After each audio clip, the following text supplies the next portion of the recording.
আজকে ডেকেছেন। প্রথম বিষয় হচ্ছে ভারতে সহ সারা বিশ্বে বাংলাদেশ বিরোধী যেই প্রপাগান্ডাগুলো চলছে এগুলোর ব্যাপারে রাষ্ট্র হিসাবে আমাদের করণীয় কি, প্রথম বিষয়। দ্বিতীয় বিষয় হচ্ছে গত কয়েকদিন আগে আগরতলাতে বাংলাদেশের যে ডেপুটি হাই কমিশনারের যে অফিস আছে এটা আমাদের এই রাষ্ট্রের প্রপার্টিটা ভাঙচুর করা হয়েছে, পতাকাকে অবমাননা করা হয়েছে। এই বিষয়ে কি করণীয় হতে পারে?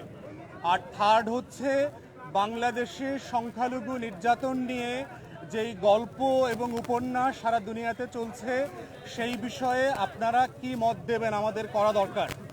তো আজকের আলোচনাতে নির্বাচন কোনো আলোচ্য বিষয় না, ছিল না, এবং এখন পর্যন্ত মিটিং যেখানে আছে সেখানে হচ্ছে সকল রাজনৈতিক দল এবং জোটের পক্ষ থেকে যার যার বক্তব্য পেশ করা হচ্ছে যে রাষ্ট্র হিসাবে আমাদের করণীয় কি, এবং সোফার অনেকগুলো রাজনৈতিক দল পরামর্শ দিয়েছে কি কি করা দরকার। আমাদের বক্তব্য হচ্ছে এই রাজনৈতিক দলগুলো যেগুলো মতামত দিয়েছে এখন পর্যন্ত এটার একটা সামারি আমি আপনাদের সাথে শেয়ার করছি। প্রথম কথা হচ্ছে যে বেশ কয়েকটা রাজনৈতিক দল আজকের আলোচ্য বিষয় না থাকার পরেও প্রয়োজনীয় সংস্কার সাপেক্ষে তাড়াতাড়ি নির্বাচন দেওয়ার জন্য ওনারা তাগাদা দিয়েছেন।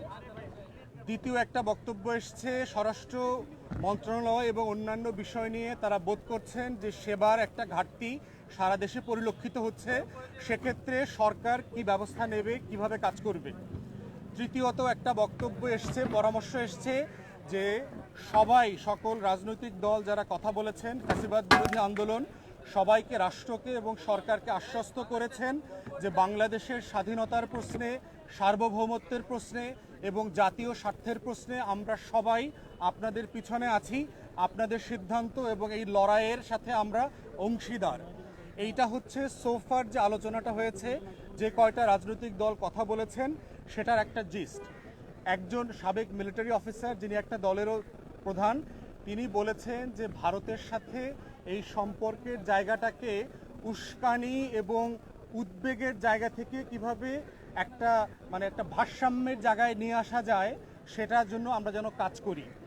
দু একজন পরামর্শ দিয়েছেন যে সংখ্যালঘুদের ব্যাপারে আমরা একটা জাতীয় কমিশন করতে পারি কিনা। একটা জাতীয় কমিশন করলে গত 53 বছরের যে বঞ্চনা এবং 16 বছরের বিশেষ করে সংখ্যালঘুরা কোন কোন জায়গায় আহত হচ্ছে, বঞ্চিত হচ্ছে, এটার গল্পটা কতটুকু এবং সত্যতা কতটুকু, অতটুকু বের হয়ে আসবে। দু একজন পরামর্শ দিয়েছেন রাজনৈতিক দল থেকে যে সরকারের বিভিন্ন রাষ্ট্রে যে অ্যাম্বাসিগুলো আছে সেখানে যারা কর্মরত আছেন তারা এখনও আগের আমলের ফ্যাসিবাদীদের দোসর, তাই ওই সকল রাষ্ট্রে বাংলাদেশ বিদ্বেষ ঠেকানোর জন্য যা যা করণীয় দরকার সেগুলো এখনও করছে না। সেক্ষেত্রে ওই দূতাবাসগুলো থেকে অফিসারদেরকে উজ্জ্ব করে দেশপ্রেমিক গণ অভ্যুত্থানের পক্ষের যারা অফিসার্স আছেন তাদেরকে এঙ্গেজ করা দরকার। এই যে আমাদের বিরুদ্ধে প্রপাগান্ডাটা হচ্ছে এটাকে যেন অ্যাড্রেস করা যায়। একটা পার্টিকুলার পরামর্শ এসছে, সেটা হচ্ছে যে রাষ্ট্রের পিআর প্রপাগান্ডাকে হ্যান্ডেল করবার জন্য একটা পিআর সেল করা দরকার, যে কিভাবে এই প্রপাগান্ডাটা বাংলাতে ইংরেজিতে আমরা কাউন্টার করতে পারি দেশে বিদেশে এবং বিভিন্ন টেলিভিশনের মধ্য দিয়ে।